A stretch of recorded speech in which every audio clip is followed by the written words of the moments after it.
My stepmother called my uniform a costume. The Admiral heard everything. My stepmother called my uniform a costume. The Admiral heard everything asterisk. The day I earned the right to wear my uniform, my stepmother tried to strip me of everything it meant. She didn't use a weapon. She used 8 words, sharp, casual, and perfectly timed, the way only someone who has practiced cruelty can manage. And she delivered them with a smile, the kind that never quite reaches the eyes, standing in the middle of Naval Station Norfolk's commissioning hall with 200 people pressed around us in their finest dress. 8 words, that's all it took. And then the Admiral turned around. I had been awake since 400. Not because nerves had stolen my sleep. I had long since trained myself out of that particular weakness during 18 months at officer candidate school, where sleep deprivation was currency and weakness was the one thing you could never afford. I was awake because I had ironed my dress whites 3 times, because I had stood in front of the narrow mirror in my BOQ room and practiced the moment I would raise my right hand, because I had whispered my own name, Lieutenant Commander Sarah Voss, just to hear how it sounded in the silence before the world woke up. It sounded like everything I had ever survived. My mother died when I was 9. Breast cancer, stage 4, diagnosed in October and gone by February, the kind of brutal efficiency that leaves no room for goodbyes or bargaining. My father, David Voss, was a good man in the way that some men are good, steadily, quietly, and without ever quite understanding the damage that his absence could cause. He worked. He provided. He remarried when I was 14, and he looked at his new wife, Diane, the way a drowning man looks at a life raft with total, desperate relief. Diane was beautiful, calculated, and completely uninterested in a grieving teenager who reminded her husband of his first wife every time she walked into the room. She never hit me, never screamed. She was far too intelligent for anything that left marks. Instead, she worked in the language of sighs and raised eyebrows and comments disguised as concern. "Are you sure the military is realistic for someone like you, Sarah? I just worry. You know how I worry." She called my ambitions overreaching and my discipline obsessive and my silence sullen, and she did it all with such practiced warmth that my father never once saw the blade inside it. I left at 18 and never looked back. I called my father on birthdays and holidays, and the nights when the loneliness of making yourself hard is so heavy that you just need to hear a familiar voice. I did not call Diane. I did not explain myself. I simply became the thing she had told me I could never be, one brutal training day at a time. And now I was here. Commissioning day. Lieutenant Commander Sarah Voss, surface warfare officer, 18 years of service, 2 deployments, 1 commendation for actions during a crisis response operation off the coast of Djibouti that I was still not entirely at liberty to discuss. I had earned every single thread of the uniform on my body. My father had asked to come. I had said yes, because I loved him in spite of everything, because he was the only parent I had left, and because some part of me, the 9-year-old part, the part I kept locked in a room I rarely visited, still wanted him to see me, to really see me. He brought Diane. I had known he would. I smiled when they arrived in the lobby of the commissioning hall, and I hugged my father, and I nodded at Diane in her ivory wrap dress and her heels that cost more than my first month's salary, and I told myself that today was too important to let her diminish. I had underestimated her, as I sometimes still did.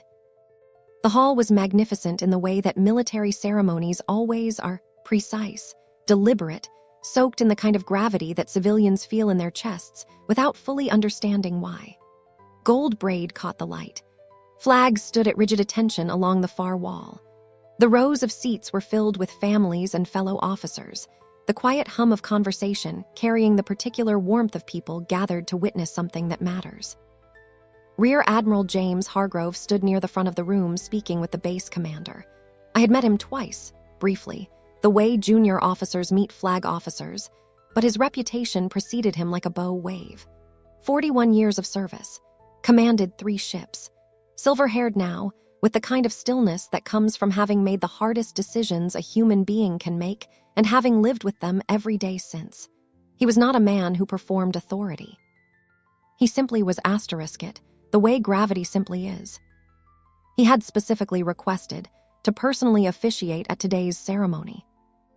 I still wasn't entirely sure why, and it made me walk a little straighter every time I thought about it. The reception before the formal ceremony was relaxed by military standards: small clusters of families, coffee and sparkling water on white-clothed tables, the gentle orchestral murmur of string instruments from a quartet near the entrance. I moved through the room accepting congratulations, shaking hands, feeling the uniform against my skin like armor and like belonging at the same time. My father found me near the window. He looked proud, genuinely, nakedly proud, in a way that bypassed all of my careful defenses and landed somewhere soft. He took both my hands in his and looked at me for a long moment without speaking, and I understood that he was trying to say something he didn't have the words for, which was always the truest thing about my father. "You look incredible," he said finally, his voice rough at the edges. "Thank you, Dad." Diane materialized at his elbow with the seamless precision she had always had for inserting herself. She looked me up and down with that particular smile, the one I had cataloged over years into a private taxonomy of weapons, and tilted her head slightly. "It's very impressive," she said, "very official." There was a pause, the specific kind she used when she was building toward something. "Though I have to say," she laughed lightly, touching my father's arm, "it looks a bit like a asterisk costume asterisk, doesn't it? All that white, like something from a movie." She glanced around as if inviting the room to share the joke. "You're playing quite the character, Sarah." The words landed exactly as she intended them to. And then I saw his face. Rear Admiral James Hargrove had been standing less than 4 feet behind Diane, in conversation with another officer, and he had stopped speaking entirely. He was looking at Diane with an expression I can only describe as the particular stillness of a very dangerous thing deciding whether to move. Diane did not know he was there. My father had gone pale. The Admiral took 1 step forward. "Excuse me." His voice was not loud. It did not need to be. In the immediate vicinity, it cut through every other sound like a depth charge through still water, and Diane turned around slowly, her social smile still in place, prepared to manage whatever minor interruption this was. She saw the stars on his shoulders. The smile did not so much disappear as simply cease to function. "I couldn't help overhearing," Admiral Hargrove said, with a courteous tone that was somehow more devastating than anger would have been. "You called this officer's uniform a costume." Diane opened her mouth. Nothing emerged. "I want to make sure I understood correctly," he continued, "because I would hate to misrepresent what was said." He looked at her with absolute, unflinching calm. "Did you call Lieutenant Commander Voss's uniform a costume?" The silence around us had expanded. People nearby had stopped their conversations with the instinctive awareness that something significant was happening, the way a room goes quiet before lightning. "I was only," Diane began, her voice performing something between an apology and a recovery, "making an observation I didn't mean." "I've buried 23 sailors," Admiral Hargrove said quietly. The room went completely still. 23, in 4 decades of service. Young men and women who wore this uniform, he nodded toward me, not breaking eye contact with Diane, and who did not come home wearing it. I have folded flags. I have handed them to mothers who will never stop shaking. His jaw was composed, but something moved behind his eyes, not anger, I realized. Grief. Old, disciplined, ever-present grief. This uniform is not a costume. It is not a character.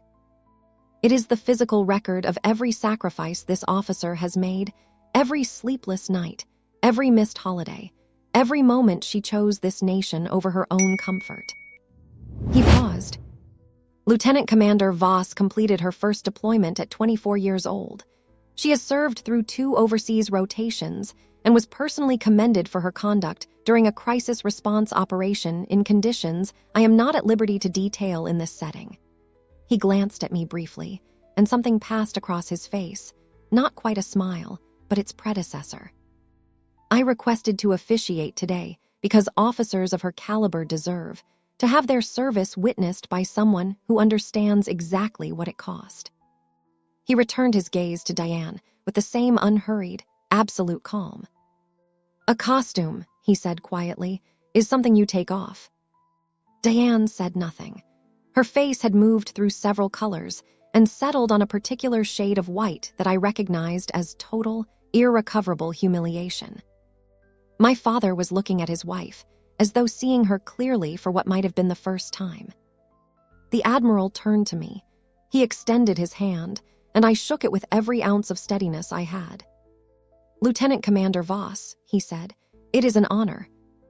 "The honor is mine, sir," I managed, and was quietly proud that my voice held.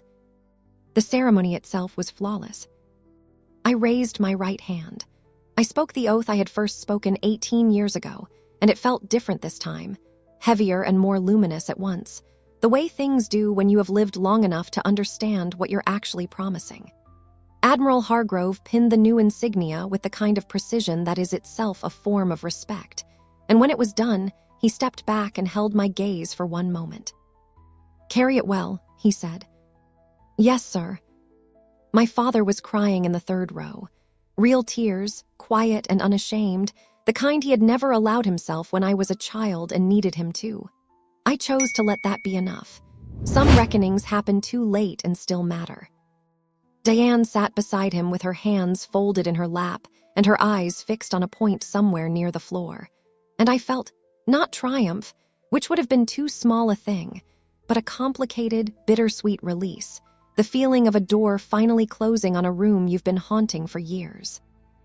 After the reception, as the hall emptied into the low gold light of a Virginia afternoon, Admiral Hargrove paused beside me one last time. "She's not worth your energy," he said simply. "No, sir. But this," he gestured at the uniform, at the hall, at everything it represented, "is." He nodded once and walked away, and I stood there in my dress whites in the slanting afternoon light, and I thought about my mother, who had told me at 9 years old, in one of the last clear conversations we had, that the most powerful thing a woman can become is undeniable asterisk. I pressed my hand briefly, privately, against the insignia on my chest. She would have liked today. If this story moved you, share it with someone who needs to hear it today. Because somewhere right now, there is a person in a uniform, or a lab coat, or a hard hat, or a set of scrubs, who has been made to feel small by someone who never paid the cost of what they carry. Remind them that a uniform is not a costume. It is proof